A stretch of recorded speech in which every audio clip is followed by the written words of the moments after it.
Hello, my name is M4M4W45, but you can call me Name. It is a day after Christmas, and right now there is only one thing on my mind.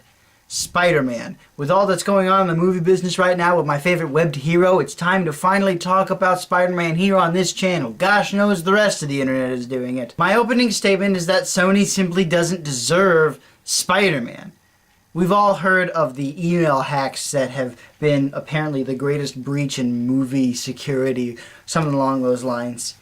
It's nuts! The interview had crazy problems, and other movies have been totally leaked out information. It's awful and pretty rough, but something has come to light that I am a little bit grateful for, is the fact that Disney and Sony are trying hard to get Spider-Man into a good storytelling place. Because the past two Spider-Man movies, The Amazing Spider-Man and The Amazing Spider-Man 2, have had very significant problems. There's too many villains and there's not enough focus on one plot line. So many plot lines and things that it doesn't know what it wants to be other than a huge comic book universe. Spider-Man can't have that. Sony can't have that. They have the rights to Spider-Man, but it's not being used right. It's like Sony tripped and they're just running, delaying their fall before they eventually hit the ground and drop whatever it is they're holding. Somebody is offering to catch them, and that's Marvel, Disney.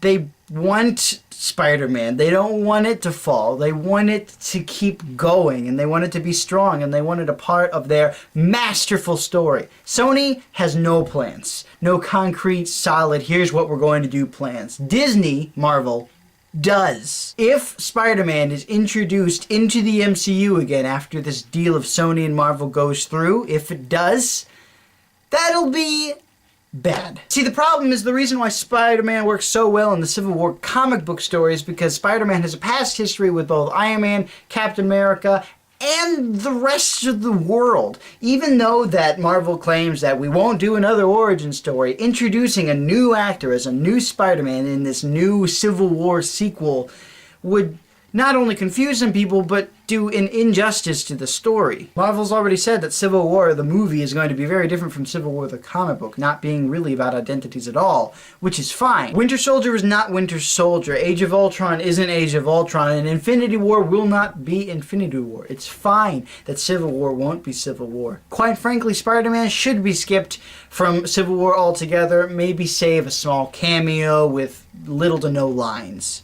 They should actually go for a full new trilogy in Phase 3 after Civil War. If I were to write these movies, I would have the MCU reboot be about Spider-Man after his origin in high school with a full high school cast and a bad guy as the Kingpin. If you read some of the Ultimate Spider-Man books, you'll see how well Spider-Man, Peter Parker Spider-Man, and Kingpin bounce off of each other and how well their stories are. I think that that would make a fantastic movie, and a fantastic movie post-Dark Knight, post-Avengers, have a fallout of the Civil War movie in Spider-Man. A lot of people are against costume characters. Maybe Spider-Man gets infamous for this because he's the new hero on the block after such a big blow out of Civil War. People might not want superheroes anymore. Who knows? Age of Ultron hasn't happened yet. Civil War hasn't happened yet.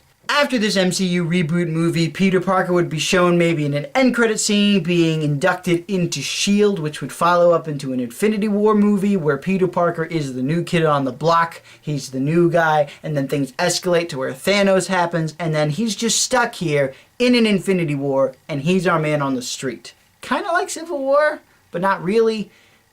Either way, that's how you get him in Infinity War. You introduce him in a Phase 3 movie with all these other new superheroes to where he will carry the MCU after the big three guys leave.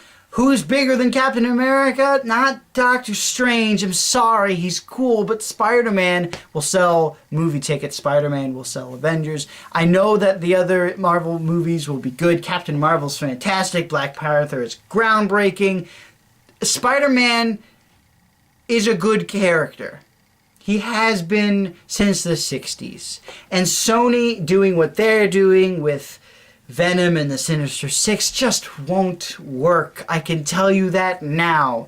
If it does work, it'll only be because of the Avengers and their shadow. And nothing will make me happier than to have this great character who deserves better to be in Avengers. My name is M4M4W45. I hope you've enjoyed this video. I'm going to be talking about movies and TV shows for the foreseeable future.